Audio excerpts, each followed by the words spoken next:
저는 지금도 내일 강의한다 하면 설레요. 그리고 다음 시간 강의다 하면은 이제 한 30분 전부터는 이걸 어떻게 할까 뭐 상당히 설레는 마음으로 항상 강의를 들어가요.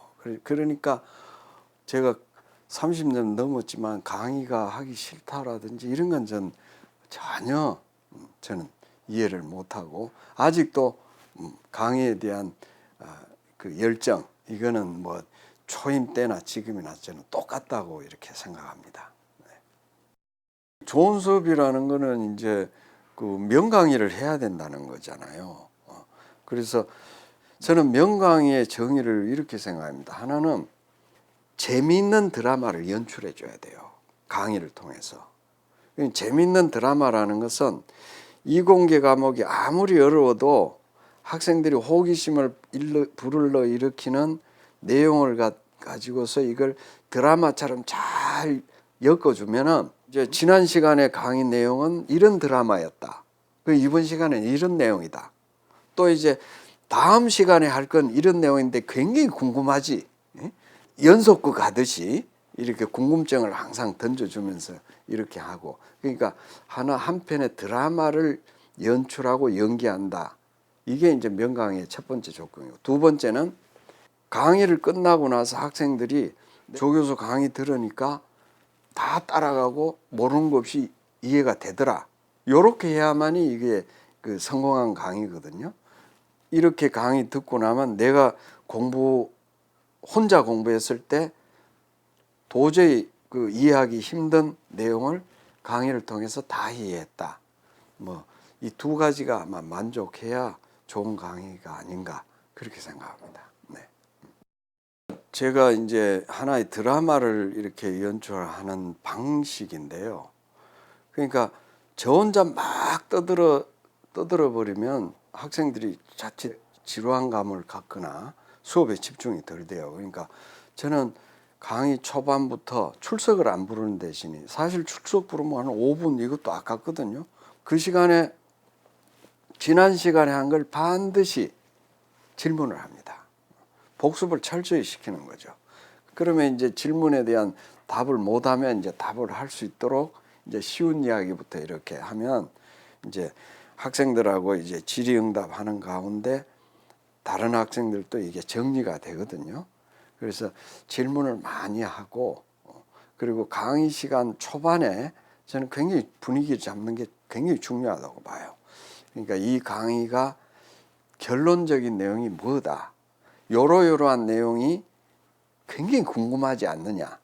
오늘은 이런 내용을 하는데 너희들 이런 내용이 궁금하지 않느냐 해서 이제 질문부터 이렇게 던지면서 이제 오늘 강의의 이제 결론적인 부분은 이런 거다 해서 뭐 아까도 말씀드린 대로 각본을 잘 짜야 되죠.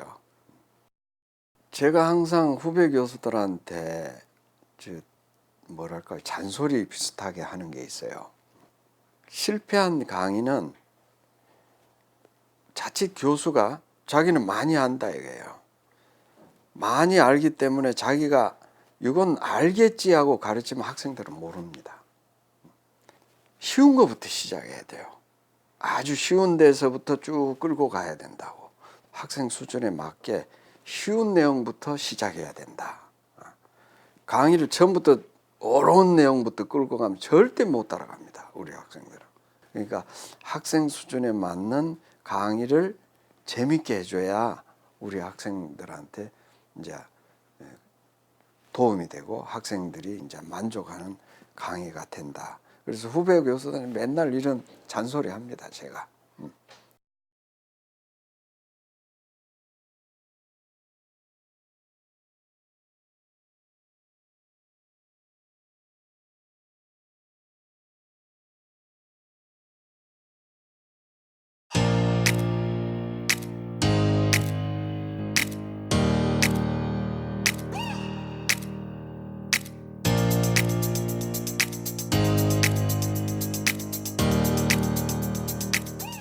제가 생각하는 좋은 수업이란 수업이 어떤 스킬이나 테크니컬한 측면보다는 학생들의 어떤 삶에 앞으로 사회생활 하는데도 영향을 미칠 수 있는 그런 영향을 줄 수 있는 수업이 좋은 수업이라 생각합니다.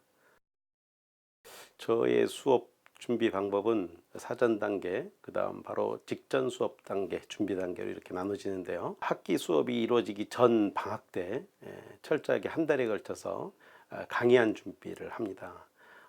예를 들어 최신 판례라든지 최신 뉴스라든지 이슈가 되는 사건이라든지 이런 거를 수집해서 PPT 자료로 일단 만드는 작업을 한 달에 걸쳐서 하고요. 학기가 시작되면 그 학기 수업 바로 당일날 아침에 다시 한번 2시간 정도에 걸쳐서 해당 수업 강의안에 대해서 다시 한번 점검하고 그러한 강의안을 어떻게 전달할 건지 교수법을 또 머릿속에 염두에 두고 그 상태에서 수업에 임하게 됩니다. 굉장히 어렵다고 할 수 있습니다. 학문이. 그래서 대법원 판례를 전달한다든지 아니면 형사법 이론을 전달할 때 학생들 입장에서는 처음 접하는 이론, 처음 접하는 판례일 수 있기 때문에 굉장히 어려워합니다. 그래서 저는 항상 제 학 시절을 생각하면서 내가 학생들 입장이라면 과연 저 수업이 이해가 될 것인가를 항상 염두에 둡니다. 만약 내 아들이라면 어떻게 할 것인가 늘 그 생각을 합니다. 그래서 그냥 놔두질 않습니다. 저는. 그 대신 이제 마음을 다치게 하면서까지 창피를 주면서 깨우진 않습니다.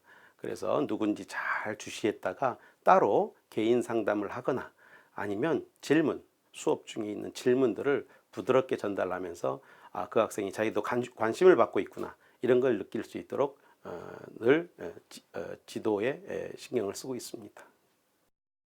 저는 항상 동서남북 네모난 교실에 동서남북에 항상 칠판이 있다고 생각하면서 수업을 합니다.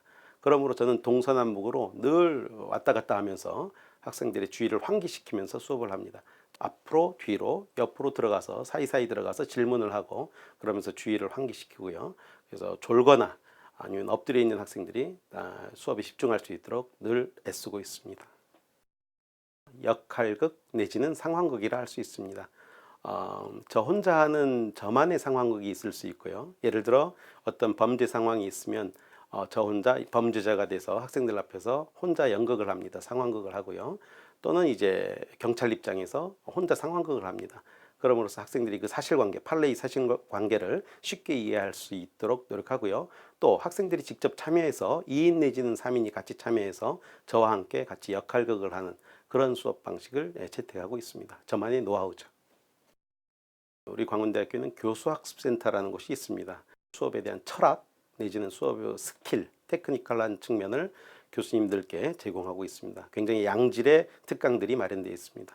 저는 1년 동안에 한 10회 이상에 걸쳐서 그런 특강에 참여해서 학생들을 대하는 어떤 자세, 철학, 수업에 임하는 마음가짐 이런 것들을 서로 공유하고요. 그리고 테크니컬한 측면에서 강의안을 어떻게 구성할 것인지 많은 도움을 받고 있습니다. 특히 방학을 이용해서 저는 참여하고 있습니다. 권위적인 교수로 남고 싶지는 않습니다. 또는 학교 다닐 때 정말 강의를 잘했던 교수님 이런 교수님보다는 저분이 내가 앞으로 살아가는 동안에 의지할 수 있는 교수님인가 수시로 연락을 취하고 도움을 받을 수 있는 교수님인가. 저는 이제 평생 이제 애프터 서비스라 말하는데요. 저는 평생 애프터 서비스를 주는 교수로 남고 싶습니다. 그래서 우리 광운대 학생들이 사회에 나가서 가정을 이루고 그다음 직장을 다니고 그러면서 겪는 각종 분쟁들을 옆에서 계속 지켜봐주고 싶습니다. 그래서 광운대학교를 생각하면 이게 정말 모교구나, 따뜻한 곳이구나 이렇게 기억될 수 있는 그런 교수로 남고 싶습니다.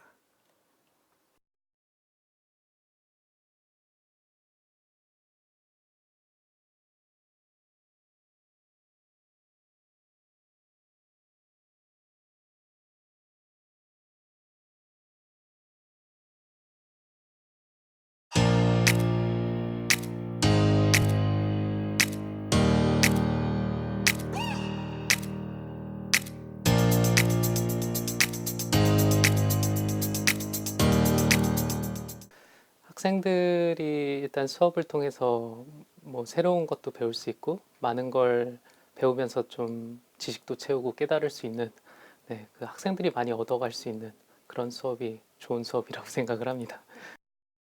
뭐 전공 수업의 경우에는 아무래도 전문 지식을 학생들이 많이 얻어갔으면 하는 바람이고요. 그리고 이제 전문 지식 통해서 앞으로 뭐 다양한 응용을 할 수 있을 건데요. 그런 응용도 이제 할 수 있는 능력을 좀 배워갈 수 있었으면 좋겠습니다.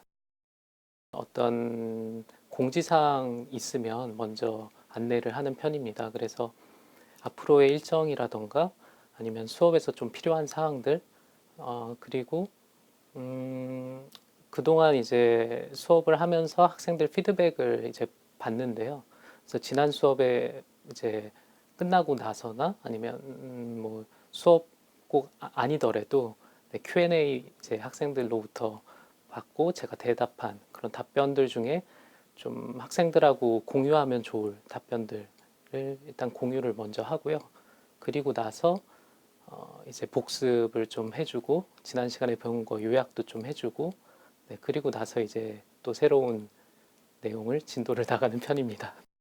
학생들 주의 집중이 중요하다고 생각을 하는데요. 저는 주로 이제 질문하는 위주로 주의를 집중시키는 편이고요. 새로운 거 배우는 경우에도 조금 약간 퀴즈 비슷하게도 좀 이그젬플도 물어보기도 하고요. 그래서 이런 경우에는 뭐 어떻게 될 거라고 생각을 하는지 자유롭게 물어보기도 하고 간혹 이제 거수를 통한 그런 것도 확인하기도 하고 그렇게 좀 자주 질문하는 편입니다. 그래서 질문을 저도 하지만 이제 학생들도 자주 물어보면 이제 학생들이 어떤 수업 관련된 거나 뭐 지식 관련된 걸 자주 물어보는 편인데요. 그러면은 그로 인해서 이제 학생들이 궁금해지는 어떤 그런 문제들이 계속 점점 커지거든요.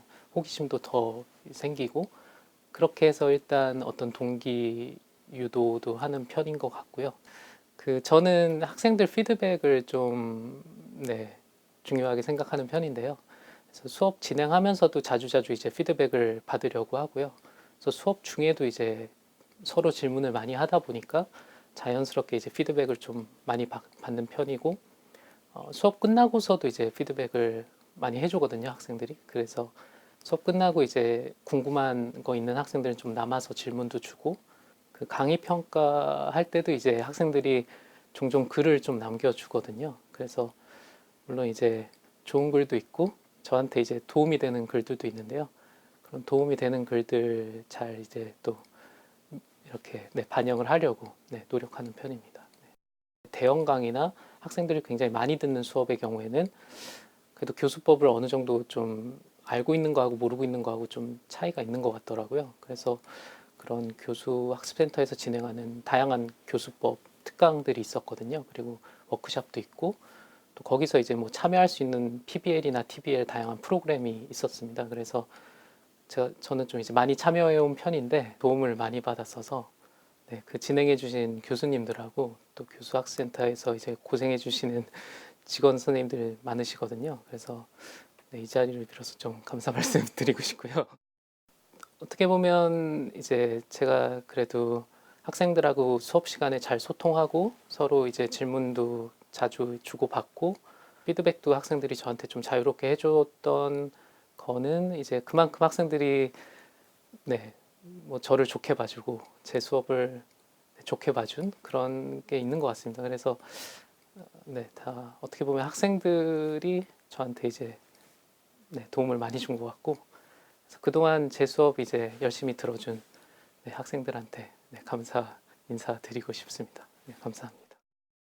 당연히 좋은 선생님, 좋은 교수로 기억이 되고 싶고요. 학생들의 이제 어떤 학습이나 공부를 재밌게 잘 유도해준 그런 교수로 기억되고 싶습니다.